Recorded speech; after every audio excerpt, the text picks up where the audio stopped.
today we are going to discuss about conic section, and in conic section it is circle. तो चलिए हम लोग आज circle पढ़ते हैं। तो सर्किल की सबसे पहले हम लोग डेफिनेशन पढ़ेंगे, और हमारा एजेंडा क्या क्या है पढ़ने का, वो ये है कि सबसे पहले हम डेफिनेशन पढ़ेंगे, फिर एक सर्किल की जो स्टैंडर्ड डेफिनेशन है वो, उसके बाद जनरल इक्वेशन, और उसके बाद उसका tangent and length of tangent, second, so many things. जो पिछला जो हमारा वीडियो था उसमें हमने देखा था कि सर्किल कोनिक सेक्शन का वो पार्ट है तब जबकि हम लोग जो बीटा, जो प्लेन की जो एंगल है एक्सिस के साथ में ये 90 डिग्री हो तो हम लोगों को सर्किल मिलती है। तो सर्किल होगी कैसी, कुछ इस तरह की सर्किल होगी। ये जो एक्सिस वाली जो आप लाइन देख रहे हैं, ये अगर मैं इसको ऐसे ऐसे करूं इस तरीके से, तो ये आपका हो जाएगा वो उसका, ये बीच में एक पॉइंट हो जाएगा जो सेंटर कहेंगे। अब हम लोग इसकी फॉर्मल जो डेफिनेशन है, और डेफिनेशन बड़ी इंपॉर्टेंट है क्योंकि अगर आप डेफिनेशन समझ लेंगे तो सर्किल की आधी चीज समझ में आ जाएगी। तो चलिए हम लोग समझते हैं डेफिनेशन इसकी। तो डेफिनेशन क्या है सर्किल की,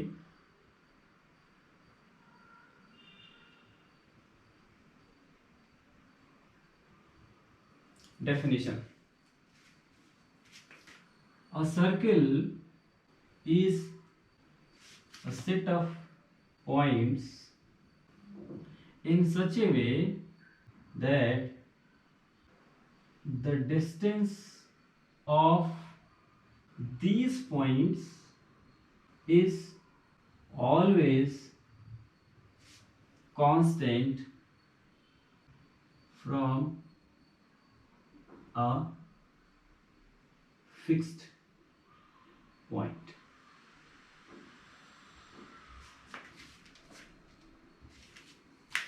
A circle is a set of points in such a way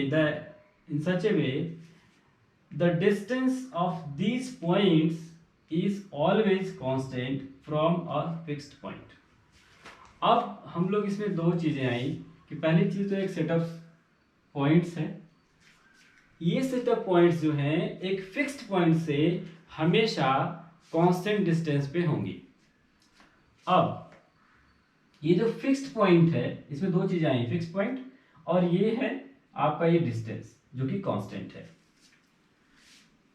तो जो डिस्टेंस है और ये फिक्स्ड पॉइंट है, ये ही दो इंपॉर्टेंट पॉइंट हैं सर्किल में। ये जो फिक्स्ड पॉइंट है इसको हम लोग बोलते हैं सेंटर,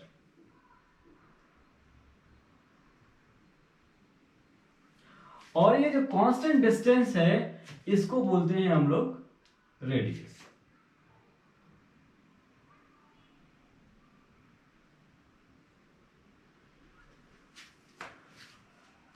अब यहां देखिए हमने पिक्चर बनाई हुई है। Circle is a set of points such that each point is a constant distance r from a fixed point c। ये c जो है सेंटर है, और ये जो डिस्टेंस c और p के बीच में है वो r है, और ये हर जगह r है, ये कांस्टेंट है। यहां भी r है, यहां भी r है, यहां भी r है, यहां भी r है, तो ये कांस्टेंट डिस्टेंस r है। इस डिस्टेंस r को हम लोग कहते हैं रेडियस, और ये जो पॉइंट है फिक्स्ड पॉइंट इसको बोलते हैं सेंटर। अब आते हैं हम लोग समझते हैं कि एक सर्किल का जो इक्वेशन है वो कैसा होता है। इस इक्वेशन को हम लोग सबसे पहले डिराइव करेंगे, और एक बात हमेशा याद रखिए, जो इक्वेशन की जो डेरिवेशन होती है, चाहे किसी भी चीज की हो, चाहे आप ज्योमेट्रिकल शेप में कहीं भी अगर पढ़ रहे होते हैं तो आप उसकी जो डेरिवेशन है उसको समझिए। अगर आप डेरिवेशन नहीं समझेंगे तो बाद में जो प्रॉब्लम्स होंगी उसको समझने में भी आपको प्रॉब्लम होगी। इसलिए डेरिवेशन जरूर समझिए कि आखिर वो इक्वेशन कैसे आया है, क्योंकि उस इक्वेशन को सीखने के दौरान आप बहुत सारी प्रॉपर्टी एक किसी भी ज्योमेट्रिकल शेप की आप समझ रहे होते हैं। तो सबसे पहले हम लोग इसका इक्वेशन का जो डेरिवेशन है वो समझते हैं कि ये डिराइव कैसे होगा। चलिए यहीं पर हम लोग एक सर्किल बनाते हैं।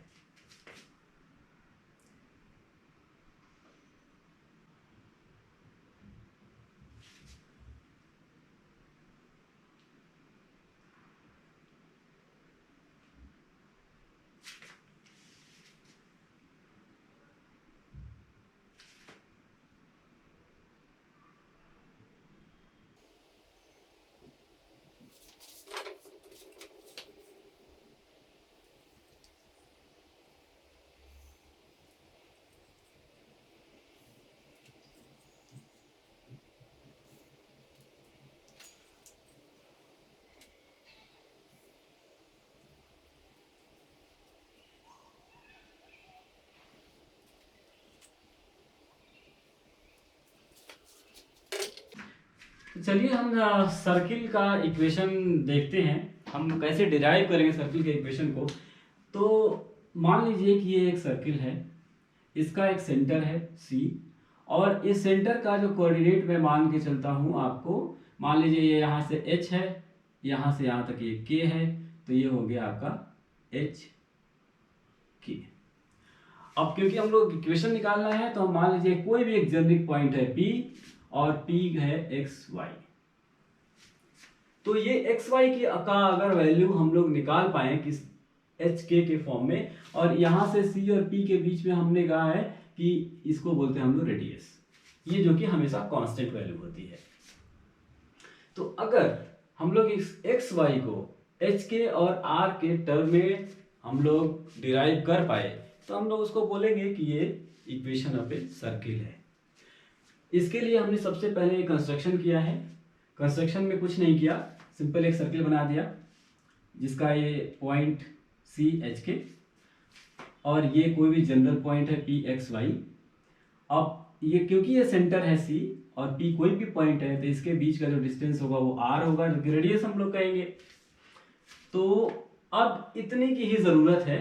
अब आप देखेंगे तो यहाँ से यहाँ तक की जो डिस्टेंस है वो हो गई आपकी, मान लीजिए आप नाम रख देते हैं इसका हम लोग M N L P, है ना, P तो ऑलरेडी है इसलिए P नहीं करते हैं, मान लीजिए Q,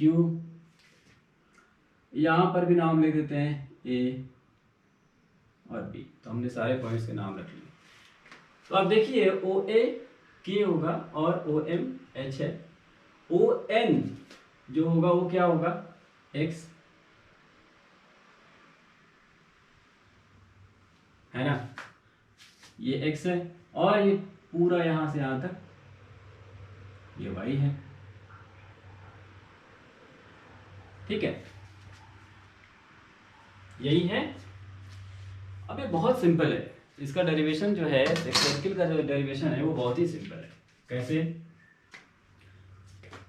अब इसमें आप देखिए हमने एक कंस्ट्रक्शन किया है L Q perpendicular to EN, ये मैंने कंस्ट्रक्ट किया है। ठीक है, तो ऑब्वियसली ये 90 डिग्री है क्योंकि ये परपेंडिकुलर है इसके, LQ परपेंडिकुलर टू EN, ये R फिक्स है। तो अगर आप पाइथागोरस थ्योरम लगाएं ऑन द ट्रायंगल, किस पे भाई, PLQ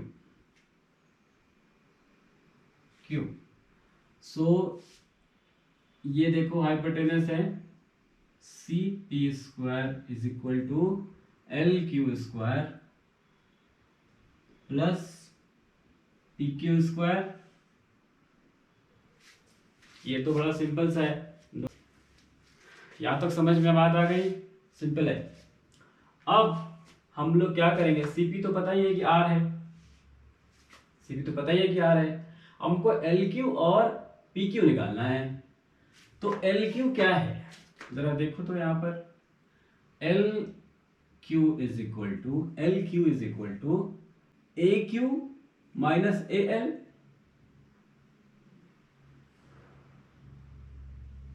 A Q minus A L, and A Q क्या है O N, minus A L क्या है ओ एम, ये कितना है ओ एन क्या है एक्स, एम ओ एम क्या है एच। सिमिलरली पी क्यू निकालते हैं, P Q, P N minus Q N, so P N minus Q N, P N क्या है P N is O B minus Q N is O A, और ये है क्या ओ बी क्या है वाई, ओ बी क्या है वाई, और ओ ए क्या है के। सो पुटिंग द वैल्यू, अगर मैं इस इक्वेशन में मान लो इस इक्वेशन को 1 मानता हूं, तो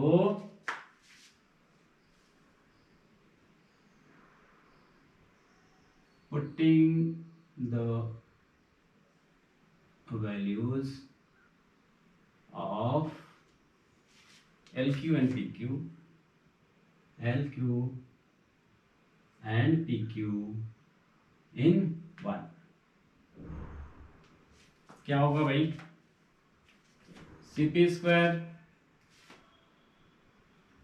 इसको उल्टा लिख देते हैं, LQ क्या है x माइनस एच का square plus y minus K का square is equal to CP square, और CP स्क्वायर क्या है R square, and this is the equation of a circle, equation of a circle in which r is radius, h and k is center of the circle. तो ये आपका हो गया equation of the circle. इसको हम लोग कहते हैं स्टैंडर्ड इक्वेशन ऑफ सर्किल।